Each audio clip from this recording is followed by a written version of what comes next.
paano ka naman nag-start sa volleyball? Ayun. Ako naman, hindi volleyball ang una kong sport. Badminton talaga. So, nag-start ako mag-badminton mga 7 years old, ganyan, hanggang high school. Tapos, nagkataon na yung coach namin ng volleyball sa school, siya din yung coach ng badminton. So, inaya lang niya ako na, gusto mo i-try mag-volleyball? Kasi mataas daw ako tumalon, ganyan. So, tinry ko lang. Hanggang sa nagustuhan ko siya kasi yung event ko sa badminton, singles. So, pag ko-compete ako lang mag-isa. May single pala sa volleyball.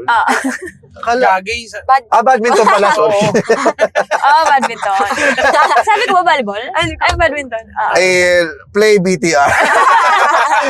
Challenge. Nagustuhan ko yung feeling na may teammates. Kaya, nag-grow yung love ko sa volleyball.